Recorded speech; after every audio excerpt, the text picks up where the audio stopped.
Olá pessoal, aqui é o professor Leandro Matsumoto. Estamos voltando com mais um encontro para falarmos um pouquinho mais de licitações e contratos administrativos. E neste encontro nós falaremos de um tema, de uma novidade para muitos, para outros já era trazido aí, né? Enfim, já era realizado com relação à questão, principalmente na parte do planejamento, mas é um tema aí que está caindo literalmente com muita dúvida para os municípios brasileiros que estão me assistindo agora, não é? Nós vamos falar um pouquinho mais sobre o plano de contratação anual. Então, o nosso tema da aula de hoje é plano de contratação anual, também conhecido como PCA. Mas antes de começar a aula, eu gostaria de convidá-los a se inscrever aqui no nosso canal. Inscreva no canal, curta aqui o nosso vídeo, não é? Compartilhe a nossa informação para que possa chegar ao número máximo de pessoas que você conheça. Temos também nosso canal lá no Instagram, @Leandro Matsumoto, eu vou deixar aqui na tela para vocês. Quem tiver alguma dúvida pode me chamar lá também, que eu tenho muita informação bacana, conteúdos diários de direito administrativo, de licitações e contratos, então não perca que é uma excelente oportunidade também para vocês, tá?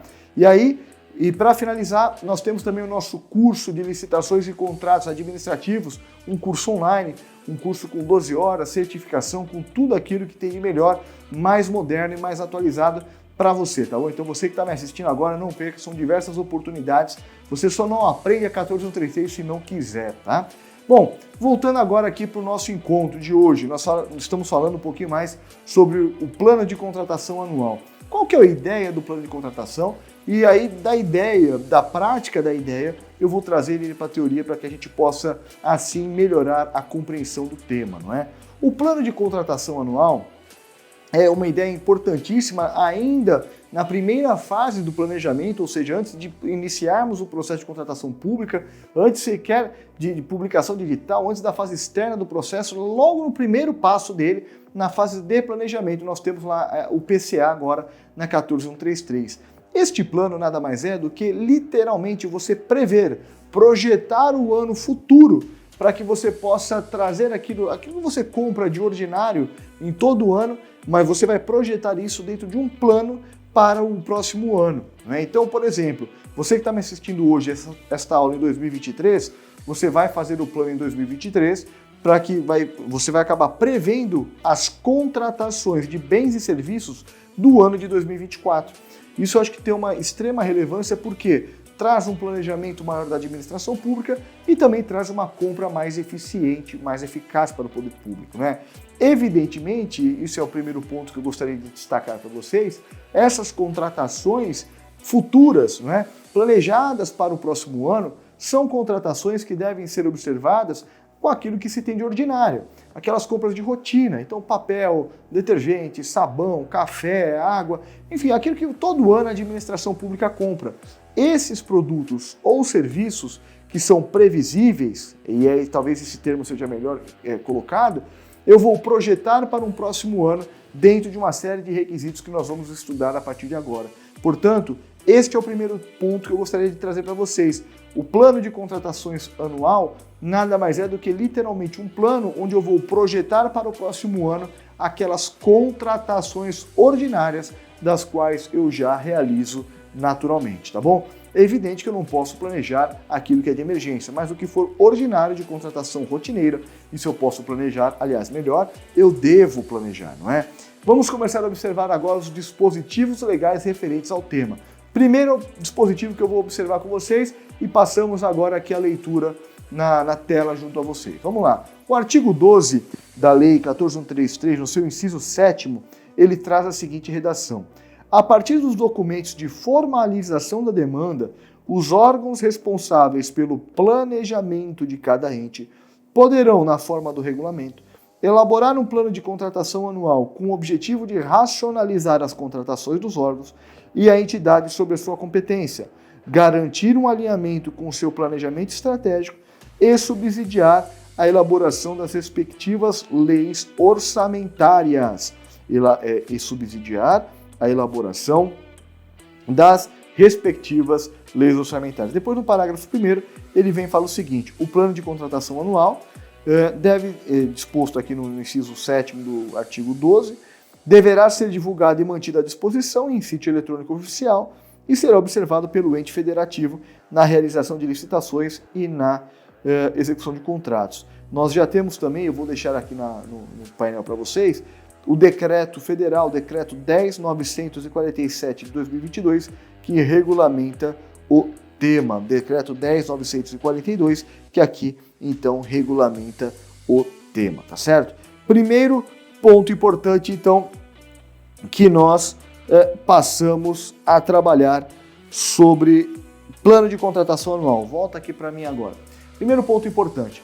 Com relação ao plano de contratação, se você observar bem no governo federal, no decreto que regulamentou no governo federal, ele determina que em maio de cada ano tem que ser aprovado o plano de contratação anual. Eu tenho observado alguns municípios, pelo qual eu tenho passado para dar treinamento, capacitações, que os municípios, na maioria dos seus casos, estão prevendo aí o plano de contratação até dezembro do ano, não é? Tecnicamente falando, data máxima vênia, como a gente utiliza no mundo jurídico, não me parece razoável e ser a melhor interpretação para o disposto na legislação. Por que eu falo isso? O regulamento ele deve literalmente pormenorizar aquilo que a lei trouxe de previsão. Mas perceba, se a lei coloca na sua parte final do inciso que eu preciso trazer esse plano de contratação para caminhar junto com as leis orçamentárias, não me parece razoável que eu vá utilizar de um expediente para ser aprovado em dezembro, quando a lei orçamentária já foi aprovada anteriormente. Nós sabemos que a lei orçamentária era aprovada no segundo semestre de todo o ano. Então, veja, como é que eu vou deixar o plano de contratação anual ser aprovado em dezembro, depois que a lei orçamentária já foi aprovada? Isso, tecnicamente, seria um equívoco. Por quê? Quando o legislador cuidou do plano de contratação, ele exigiu o plano de contratação justamente para que ele possa caminhar, nortear a lei orçamentária na parte de contratações públicas. Então, portanto, e aí eu utilizo do vocábulo jurídico com as devidas vênias novamente, no sentido de que, olha, quem colocou e permitiu com que essa engrenagem do plano de contratação seja realizada em dezembro, até dezembro, me parece equivocado e deveria cumprir aquilo que talvez o decreto federal regulamentou, que seria em maio de todo o ano.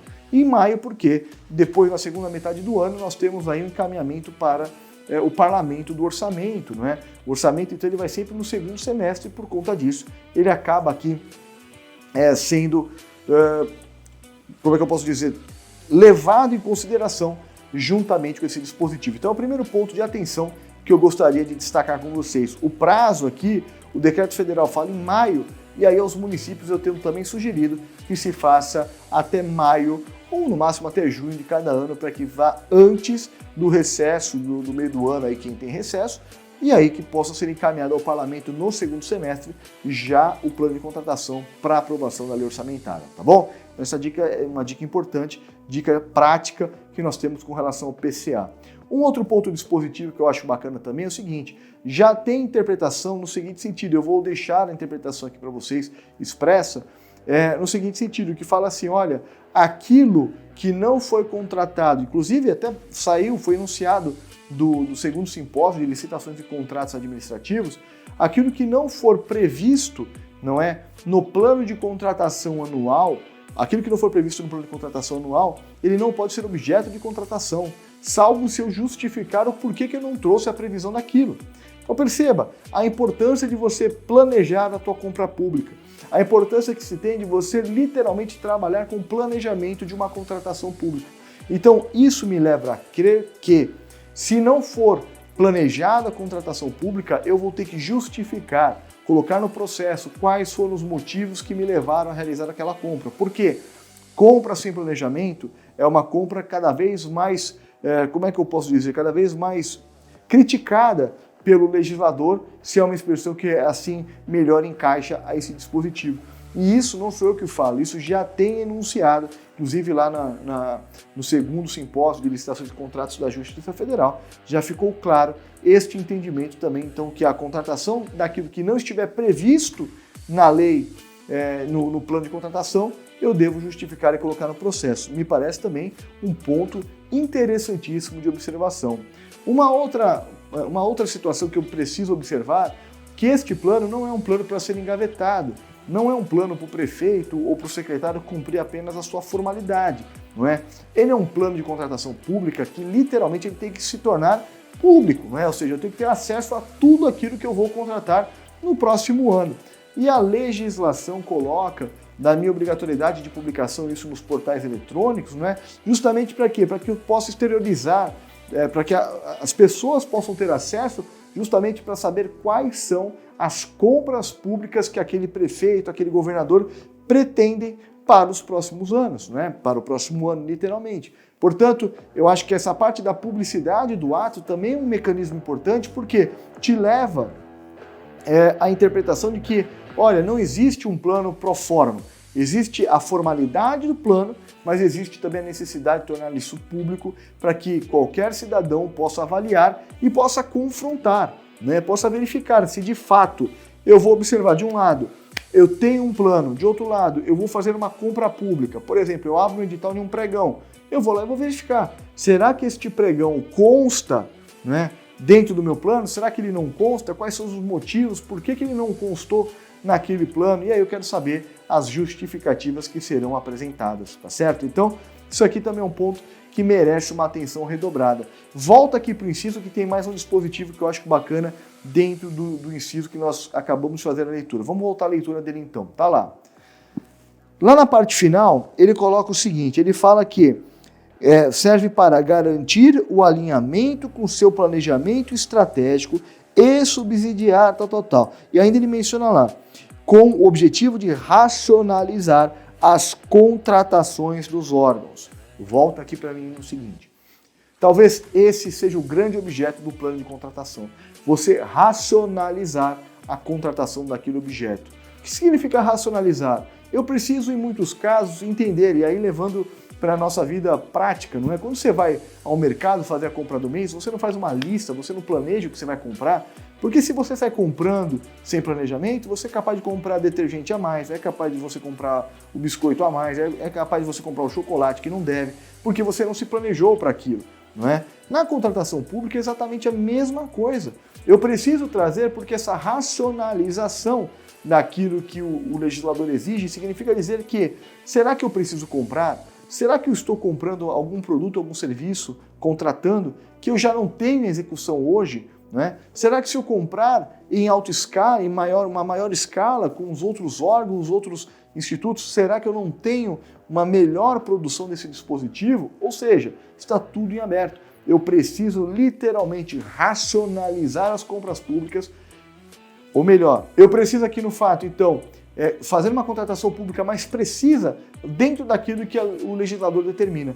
Portanto, esse dispositivo, acho que ele crava, ele traz com precisão exatamente qual que é o espírito da 14133. O espírito é evitar o desperdício, é comprar melhor, comprar mais eficiente, ter economia de escala, ter o melhor produto ou o melhor serviço, independentemente de ser o mais barato, eu preciso ter o melhor. Isso é fazer uma compra mais eficiente para o poder público, não é? E aí, com certeza, se eu tenho uma previsão dentro de um plano, eu consigo, dentro já do próximo ano, visualizar quais são os passos que eu necessito para realizar aquela compra pública, tá bom? Bom, com isso, eu acho que nós conseguimos trazer aqui alguns pontos elementares relativos aqui a 14133, em especial ao plano de contratação anual, né? Esse tema que é tão sensível, tão novo para muita gente e que literalmente vai pegar muita gente desprevenida a partir de 1º de janeiro de 2024, tá bom? Então você que está me assistindo agora, não se esqueça de curtir aqui o nosso vídeo, não é? Acho que é importante para dar mais engajamento ao canal, compartilhe nossas informações, faça chegar para o máximo de pessoas possíveis, porque literalmente nós estamos levando muito conhecimento, muito conteúdo e muita prática para todo mundo aí em licitações e contratos, tá bom? Então você que está me assistindo, não perca, nós temos mais oportunidades, mais vídeos e temos também nosso canal no Instagram com conteúdo diário para vocês sobre licitações e contratos administrativos. Muito obrigado e até o nosso próximo encontro.